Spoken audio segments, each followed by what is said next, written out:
Gran bailarín de bachata y salsa. ¿No? Nada, chico. Nada de eso. A lo sumo, el pericón, un gato. soy mal bailador. Por suerte mi compañera baila muy bien. Muy bien. Y eso compensa mi falta de ritmo. Bueno, buen día, Ignacio Cámpora. Yo Buen día. sé que vos tenés una cosa, viste, ya sistematizada de información, que la pensás. Pero tengo una pregunta. Diga. ¿Hay forma de comprobar que la barcaza que bombardeó ayer Estados Unidos ¿Qué dice que bombardeó? ¿Qué dice que bombardeó? Que realmente... Hoy salió una publicación Jodeme. del PSUV, del Partido Socialista Unificado de Venezuela, haciendo un informe de que ese video está armado con IA. Pero lo publicó el presidente. Lo publicó Marcos Rubio. No Marcos, bueno, me confundí, pero es Rubio, el ministro de Defensa de Estados Unidos. Sí. En un claro intento de tensionar ese conflicto en puerta, que es el bloqueo naval a la República Bolivariana de Venezuela por parte de esa flotilla norteamericana, ¿no? Sí. Pero salió, es bueno, después se los comparto, es un tuit analizando que ese video está efectivamente hecho con IA. De hecho, si uno está familiarizado con la IA en imagen, sí. Tiene como elementos de IA, está bien. efectivamente. Exacto. Pero bueno, el hecho de decir que bombardearon una barcaza tuvo impacto mundial, fue un tema de agenda desde ayer y en la madrugada, pero efectivamente es buscar crecer el nivel de conflictividad en el Caribe, es buscar llevar a Venezuela a una situación sin salida a una confrontación en el plano militar, que bueno, que Venezuela no está dispuesto, ya lo dijo. Tal cual. A lo sumo defenderemos nuestra patria, nuestro territorio, nuestro pueblo, pero nunca vamos a ser los que comiencen el conflicto, digamos. Pero bueno, es una delgada línea en el plano de que tenés una flota norteamericana en puerta con 6.000 soldados marines particularmente, y una retórica del gobierno norteamericano de que el régimen de Maduro no puede continuar. Es una locura. Un gobierno electo por su pueblo. ¿Y vos qué crees que buscan con esa publicación del video que está hecha con IA? Yo creo que buscan, primero, generar en la opinión internacional, salen barcazas con droga de las costas venezolanas, amparadas por el Estado, y después, digamos, si... Es más difícil esto, pero siempre la posibilidad de que alguien reaccione o salga mal, diciendo o declarando algo en torno a la defensa, al plano ya de la confrontación, un plano real militar, es un problema, digamos. Un problema porque digamos, más allá de los 4,5 millones de milicianos que se avistaron hace una semana en Venezuela, el fin de semana, el anterior, que es un montón, 4,5 millones de personas que puedan estar armadas ante una situación de defensa del territorio. Ay, es casi la población de la capital federal, digamos, para tener una dimensión. Pero en todo caso, me parece que no es un callejón sin salida para Venezuela. Ir a una confrontación militar no tiene ningún sentido cierto, sobre todo para planear una ocupación militar, digamos. El problema es que una ocupación te genera un conflicto interno hacia adentro por la demanda de elementos comestibles, porque Venezuela produce muy poco de lo propio.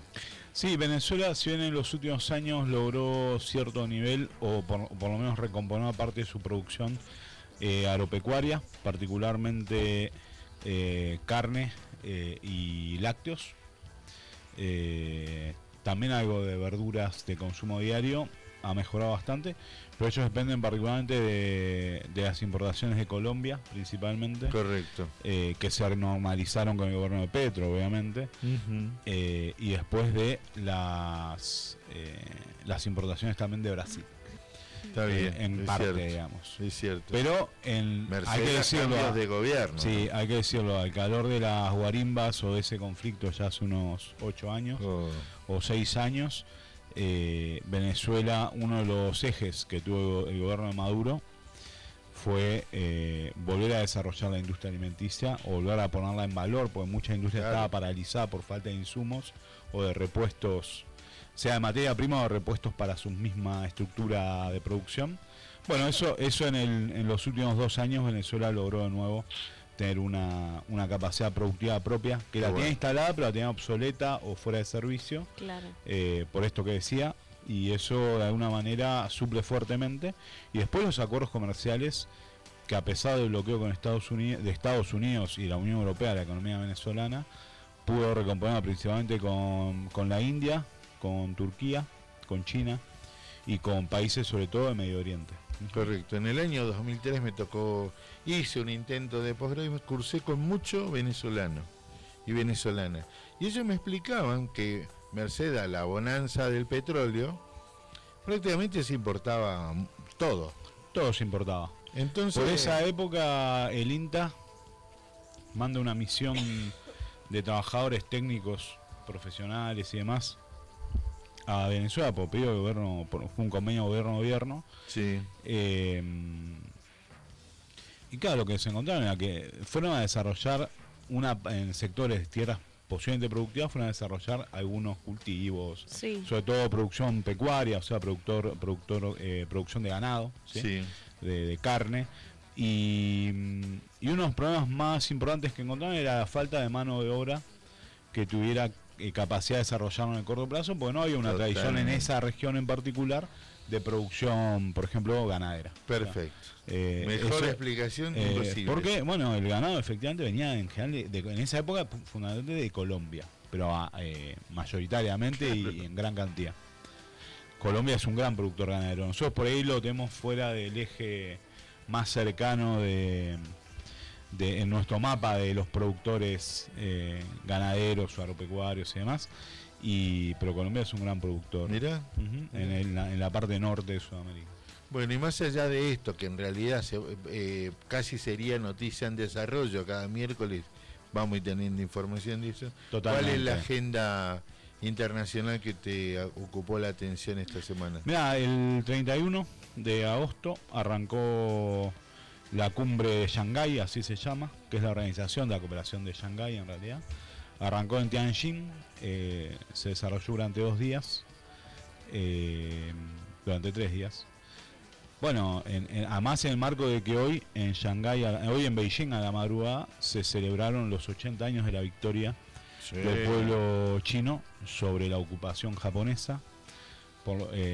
Y hay fotos muy lindas de líderes llegando a los festejos, particularmente de Xi Jinping, el actual primer ministro de China, pero también tuvo mucho impacto la presencia de Putin y particularmente de Narendra Modi, el presidente de la India, que visitó China después de 7 años. Ese para mí es el dato de la cumbre. El BRICS a full. Claro, lo que pasa es que esto es anterior al BRICS. La Organización de la Cooperación de Shanghái se genera a fines de los 90 y si uno lee la prensa de esa época occidental, no le daban mucho crédito. Porque en esa época tanto la Unión Europea como Estados Unidos apostaban a que China se columnara en ese bloque. De hecho, ahí lo empiezan a invitar a la OMC y demás. Si no recuerdo mal, China entra a la OMC, a la Organización Mundial de Comercio, en 2001-2002. O sea, un par de años después de esta organización de comercial, digamos, comercial y de defensa. Ese era el marco original de este encuentro de Shanghái, foro de Shanghái. Y bueno, en esa época los bloques dominantes eran los 90, había caído el socialismo real hacía unos 8 o 7 años, en Europa principalmente y en otros países del mundo. Y bueno, apostaban a que China sea un país subdesarrollado, con capacidad productiva. Nadie se imaginaba que 27 años después China es la primera potencia industrial y que es imparable, digamos. ¿Sabes qué, Nacho? Cuando nombraste que pasó 80 años dijiste la invasión japonesa. De la victoria sobre Japón. Sobre Japón. Justo la otra vez en Por el Mundo, con Marley, fueron a Chongqing, y dicen que estaban contando un poco de historia de que en esa ciudad actualmente viven 33 millones de personas sí. solo en esa ciudad, Sí, claro. lo cual es una locura. Es una locura. Pero contaba por qué esa cantidad de gente, porque se estaban escapando de la invasión, Claro, como porque- que lo usaban como refugio. Sí, claro. Chongqing es una ciudad en la zona centro-sur de China. Es una ciudad interior, efectivamente es una ciudad enorme. De hecho, en los bloggers, Sí, los que van los a youtubers visitar. que van a visitarla, está de moda desde hace un par de años. Hasta hace un año y medio no había videos casi en español en YouTube. Todos en inglés estaban. Mira, Y ahora hay en español. Ya hay youtubers o bloggers de habla hispana que visitaron Chongqing. Es la ciudad cyberpunk, así se la denomina, porque está hecha sobre la ladera de un río. No me acuerdo si era de Yangtze, creo que no, pero por ahí la pifio ahí. Y es una ciudad que está hecha en escalones. Entonces Sí. vos entras a un edificio, subís un par de niveles y salís a otro nivel de la ciudad. Entonces tenés todo. Qué De hecho es loco. donde hay un subte que pasa por un edificio. Esa es la ciudad de Chongqing. sí. El tren, no es el tren ahí. Claro, que ese es un metro. El metro va por el El- aire en esa zona y entra a un edificio y sale del edificio. Buenísimo. Que hay una estación de metro ahí, de hecho. Sí, es una Súper locura. súper particular.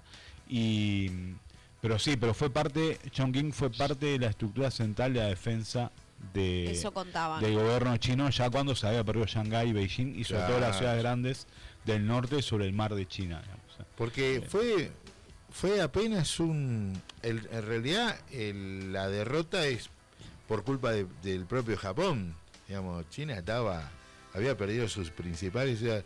Lo que nunca se habló con detenimiento o el Occidente no conoce es las atrocidades que cometieron los japoneses en Chile. 23 millones de chinos asesinaron, no producto de la guerra en sí mismo, de los combates, sino producto de adrede, su acción genocida Claro. en distintas ciudades. La más conocida quizás es la masacre de Nankín en 1937, donde literalmente a fuego, digamos, con armas de fuego, no fue producto de otra cosa, aniquilaron a miles y miles de personas.